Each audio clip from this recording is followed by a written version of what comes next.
मित्रों नमस्कार। संविधान को जाने समझें श्रृंखला के इस दूसरे एपिसोड में आप सभी का स्वागत है। मैं हूं व्यास जी। आज हम लोग संविधान के पार्ट 1 पर चर्चा करेंगे। इसमें कुल 4 अनुच्छेद हैं। पहला अनुच्छेद हमारे देश के नाम और उसके भूभाग के बारे में चर्चा करता है। अनुच्छेद 1 का क्लॉज 1 ये कहता है कि India that is Bharat shall be a union of states. दूसरे शब्दों में हिंदी में अगर कहें तो भारत जो कि इंडिया है, राज्यों का एक संघ होगा। स्पष्ट है कि इस देश का नाम इंडिया भी है और भारत भी। जो विवाद पैदा करते हैं कि हम भारत कहेंगे इंडिया कहेंगे, अब जो कहें बात वही है। अंग्रेजी में हम इंडिया लिखते हैं और हिंदी में हम भारत लिखते हैं। इस देश का जो कुल स्टेट्स हैं, कितने राज्य हैं, जो कि राज्यों का संघ है, और उसका उनका क्या क्या टेरिटरी होगी, उनके क्या क्या भूभाग होंगे, ये सब संविधान के प्रथम अनुसूची में दिया गया है। इसके तीसरे क्लॉज में कहा गया है कि भारत का जो भूभाग है उसमें क्या क्या शामिल होगा। उसमें राज्यों का भूभाग शामिल होगा, टेरिटरी शामिल होगा, जो प्रथम अनुसूची में दिया हुआ है। यूनियन टेरिटरीज शामिल होंगे, यानी केंद्र शासित कुछ प्रदेश हैं जो भी प्रथम अनुसूची में दिए गए हैं वे शामिल होंगे। और कुछ अन्य वे भूभाग होंगे जो एक्वायर किए जाएंगे। इसी संदर्भों में अगर हम अनुच्छेद 2 की चर्चा करें तो कहता है कि संसद को कानून बना करके इस संघ में, यानी इस भारत संघ में या इंडियन यूनियन में, नए राज्यों को प्रवेश करने की शक्ति है या नए राज्य बनाने की शक्ति है, स्थापित करने की शक्ति है, और उस कानून में जो जरूरी कंडीशन, शर्तें संसद समझेगी उसे रखेगी। इस संदर्भों में आपको स्मरण होगा, और ये बात संविधान के अनुच्छेद 2A 2 कैपिटल A में भी दर्ज है कि सिक्किम पहले एक इंडिपेंडेंट राज्य हुआ करता था, हिमालयन किंगडम कहते थे। 1950 में ऐतिहासिक कारणों से ये भारत का प्रोक्टरेट बना, क्योंकि नेपाल ने हमला किया था। और बहुत पहले नेपाल के हमले के वजह से ब्रिटिश इंडिया, जब अंग्रेजों ने भारत पर शासन करना शुरू किया था, उन्होंने नेपाल के साथ एक युद्ध किया था और सुगौली में एक संधि हुई थी। और संधि के बाद से जो भूभाग सिक्किम का ले लिया था नेपाल ने, उसे लौटाना पड़ा था। और दूसरे शब्दों में कहा जाए तो ब्रिटिश इंडिया सिक्किम का एक तरीके से रक्षक था। लेकिन 1950 में बाकायदा भारत जब आज़ाद हुआ, 1947 में आज़ाद हुआ, तो 1950 में जब पंडित जवाहरलाल नेहरू इस देश के प्रधानमंत्री थे, तो कबूल किया सिक्किम ने भारत का प्रोक्टरेट बनना। एक प्रोक्टरेट का कॉन्सेप्ट आया और उसके तहत वो बना। और अब जानते हैं कि 1973 में सिक्किम में आंतरिक हंगामा मचा। वहाँ जो विभिन्न पार्टियां थी, उन्होंने चोग्याल, जो उसके राजा हुआ करते थे, उनको गद्दी से हटाया और पार्लियामेंट जो उनकी थी उसने प्रस्ताव पारित किया कि हम भारत के साथ मिलना चाहते हैं। और 16 मई 1975 को 36वें संविधान संशोधन के माध्यम से सिक्किम को भारत का 22वां राज्य बनाया गया। इस प्रकार से नए जो राज्य एक्वायर करने की बात है, वो शक्ति संसद को है, और वो कानून बना करके इस प्रकार से नए क्षेत्रों को भी भारत संघ के साथ जोड़ सकती है और नए राज्य बना सकती है। अनुच्छेद 3 बहुत महत्वपूर्ण इस मामले में, और जो कहता है कि नए राज्य कैसे बनेंगे, किसी राज्य के क्षेत्र के में परिवर्तन कैसे किया जाएगा, उसका जो क्षेत्रफल होगा, उसकी जो बाउंड्री है, सीमाएं हैं, उसको कैसे किया जा सकेगा। और जो वर्तमान में जो राज्य हैं प्रथम अनुसूची में, उनके नामों को भी बदला जा सकता है। और इसके लिए संसद को कानून बनाने की शक्ति दी गई है। ये कानून बनाने की शक्ति जो दी गई है वो क्लास A में, B में, C और D और E तक दी गई है। वो क्या कहती है?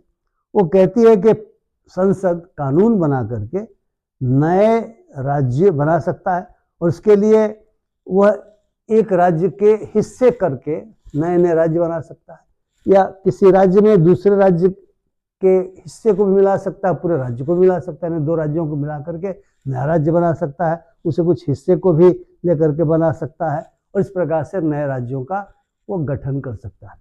दूसरा है किसी राज्य का वो क्षेत्रफल बढ़ा सकता है, एरिया बढ़ा सकता है, किसी राज्य के एरिया को कम कर सकता है, खत्म भी कर सकता है उसी प्रक्रिया में, और जो राज्य की सीमाएं हैं उनको बदल सकता है और किसी राज्य का नाम भी बदल सकता है। तो जब नए राज्य बनेंगे, किसी राज्य में से नया राज्य निकलेगा तो स्वाभाविक है कि सीमाएं भी उसकी चेंज होंगी, उसका एरिया भी कम होगा, एरिया में बदलाव भी होगा। इसलिए कानून बना करके काम किए जा सकते हैं। हमें पता है कि, और आप सबको पता है कि बिहार को दो भागों में बांटा गया, झारखंड और बिहार बच गया। उत्तर प्रदेश में उत्तराखंड बनाया गया और उत्तर प्रदेश बच गया। तमिलनाडु नहीं, तेलंगाना नया राज्य बना, आंध्र प्रदेश को दो भाग बांट के। मध्य प्रदेश में छत्तीसगढ़ और मध्य प्रदेश दो राज्य बने। ये कुछ उदाहरण मैंने आपके सामने रखे हैं जो किया गया। जो नाम बदलने का मामला है, आप जानते हैं कि बहुत सारे राज्य जो जब देश आज़ाद हुआ था उनका नाम कुछ और था। जैसे उत्तर प्रदेश का नाम उस समय United provinces of Agra and Awadh था, उसे उत्तर प्रदेश किया गया। उसी प्रकार से मध्य प्रदेश का नाम कुछ और था, सेंट्रल प्रोविंसेस ऑफ बरार और समथिंग करके था, उनके नाम तरह बदले गए। तो ये संसद को अधिकार है, लेकिन एक प्रोविजो दिया गया है।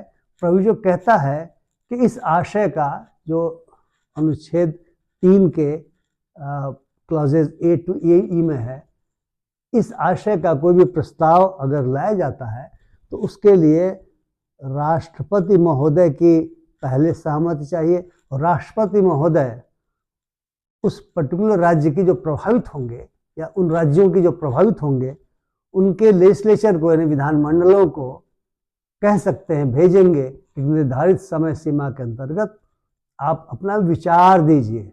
सहमति की बात नहीं कही गई है, विचार देने की बात कही गई है, और एक निर्धारित समय सीमा उसके लिए तय की गई है, उसी के अंतर्गत विचार देना है और फिर संसद में उस पर चर्चा होगी और उसके बाद जो कार्रवाई होनी हो कार्रवाई होगी। इस अनुच्छेद के दो एक्सप्लेनेशंस हैं।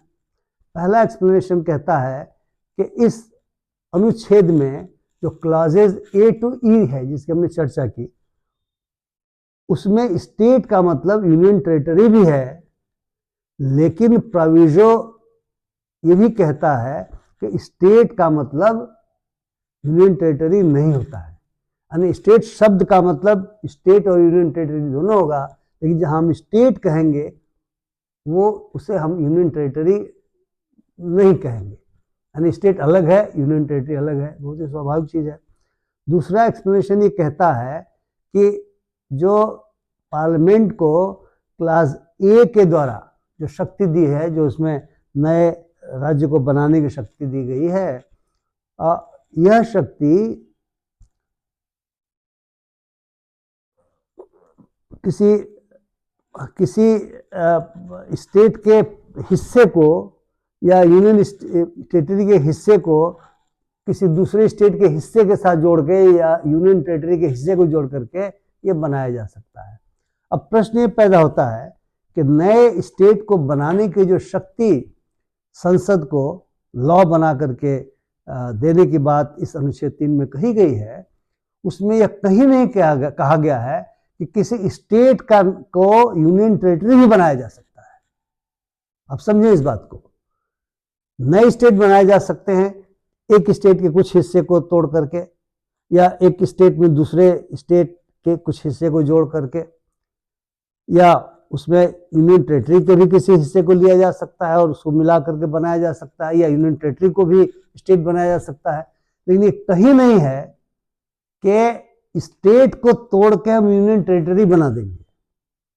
और आप जानते हैं कि जम्मू एंड कश्मीर के मामले में जब आर्टिकल 370 के तहत 5 अगस्त 2019 को कार्रवाई की गई थी, 370 को हटा दिया गया था और उसे उसमें से लद्दाख को निकाल के यूटी तो आपने बनाया था, आपने जम्मू और कश्मीर को भी स्टेट से उसका दर्जा घटा करके और यूनियन टेरिटरी बना दिया गया था। तो ये मामला निश्चित तौर से उठना था और ये सुप्रीम कोर्ट में उठा, और सुप्रीम कोर्ट ने जो फैसला किया 2023 में, इसका फैसला आया, तो 370 को हटाने से संबंधित जो फैसला था, तो 370 के हक को हटाने को उन्होंने जस्टिफाई किया, ये कहते हुए जस्टिफाई किया कि एक टेम्पररी प्रावधान था, परमानेंट प्रावधान नहीं था, वगैरह वगैरह। लेकिन यह सवाल आया कि आपने उसमें से, ठीक है, यूनियन टेरिटरी निकाल दिया, ठीक है, शक्ति दी गई है संविधान के मुताबिक, लेकिन आपने स्टेट जो बचा हुआ था लद्दाख निकालने के बाद, उसको यूटी कैसे बना दिया? ये अधिकार तो ये आर्ग्यू किया गया कि संविधान में नहीं है।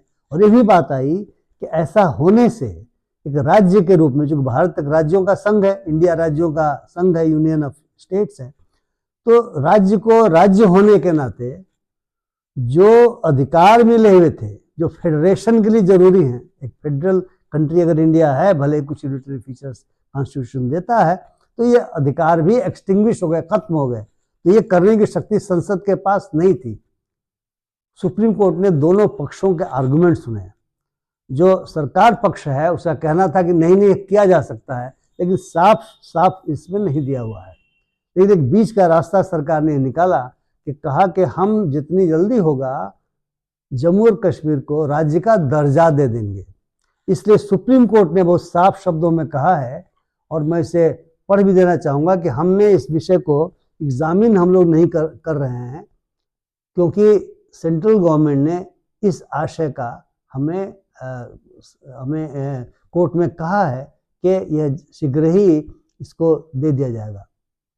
देखिए, इसमें जो आर्गुमेंट थे, उस आर्गुमेंट के जवाब में जो बात कही है हमारे केंद्र सरकार की ओर से सॉलिसिटर जनरल ने, उसको कोट किया है। In response the solicitor general contended, जब मैं ऊपर से पढ़ता हूँ, थोड़ा सा बड़ा है इसलिए मैं इसको बच रहा था। We agree with these findings as under the constitutional setup, states have no independent standalone sovereignty, जो मैंने भी कहा था। They derive their existence from the constitution, which at the same time gives parliament the power to vary or alter the boundaries of the state. Since the petitioners concede that the power under Article 3 extends to carving out a union territory from a state, respondents claim that this power must also extend to converting the state into a union territory in toto. The petitioners contended that such a move would be contrary to the federal principle, which guarantees a two-tier democracy and continuing statehood under the Indian Constitution. In response, the Solicitor General contended that the federal structure is not disturbed by converting Jammu, Kashmir and Ladakh into a union territory, as Article 239A, which is an entrenched part of the federal scheme, would apply to the newly formed union territories. However, at present, we need not examine this aspect. The court कहता है, we need not examine this aspect in greater depth, as the Solicitor General assured this court of the union's commitment made on the floor of the House that the statehood of Jammu and Kashmir would be restored in the near future upon elections being held. यानी जम्मू कश्मीर में जब चुनाव हो जाएंगे तो हम statehood वापस कर देंगे। इसलिए इस सवाल को अनिर्णित रखा सुप्रीम कोर्ट ने कि क्या किसी स्टेट को उसके दर्जे को कम करके यूनियन टेरिटरी बनाया जा सकता है। यानी आप कह सकते हैं मित्रों कि इस पे ये ग्रे एरिया है। संविधान का जो भी प्रोविजो है या जो भी एक्सप्लेनेशन आर्टिकल 3 का है, वो ये नहीं कहता कि साहब आप उसको कर सकते हैं, लेकिन सेंट्रल गवर्नमेंट ने किया, संसद ने ऐसा किया, और कोर्ट ने कहा कि हम इस बात का निर्णय नहीं अभी करेंगे, क्योंकि बड़ा खतरनाक मूव है। हो सकता है कि जिस स्टेट को सेंट्रल गवर्नमेंट नापसंद करे बहुत सारे कारणों से, राजनीतिक कारणों से, उसे यूनियन टेरिटरी में बना करके अपनी तरफ से उसको शासन चलाना शुरू कर देगा। ये बहुत सारे लोगों को इस तरह का डर इस फैसले को लेकर के सताने लगा था। लेकिन चूंकि इस बिंदु पर निर्णय नहीं लिया सुप्रीम कोर्ट ने, इसलिए हम कह सकते हैं कि जम्मू कश्मीर शीघ्रातिशीघ्र स्टेट में यानी राज्य का दर्जा पा सकेगा।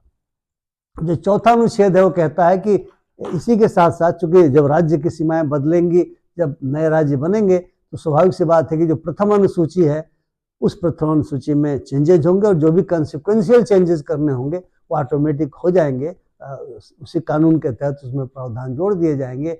और ये भी कहता है कि जो चतुर्थ अनुसूची है, जो राज्यसभा में किस राज्य और यूनियन टेरिटरी से कितनी कितनी सीटें रहेंगी, जहाँ जिसके लिए चुनाव होगा, उसका जो विवरण दिया गया है उसमें भी जो चेंजेज होंगे वो चेंजेज ऑटोमेटिक आ जाएंगे। तो मित्रों, मैं आशा करता हूं कि आपको भाग 1 के बारे में जो कंटेंशस इश्यूज हैं JNK को लेकर के मैंने वो भी आपको बताए, और हमने कोशिश किया कि आपको सरल भाषा में इस अन्य जो आर्टिकल्स अनुच्छेद हैं उनकी जानकारी दी जाए। मैं आशा करता हूँ आपको मेरा ये वीडियो पसंद आया होगा। यदि पसंद आए तो कृपया शेयर करें, लाइक करें और अपने विचारों से मुझे अपनी टिप्पणियों के माध्यम से लाभान्वित करें, और मेरे चैनल को सब्सक्राइब करना न भूलें। बहुत बहुत धन्यवाद। नमस्कार।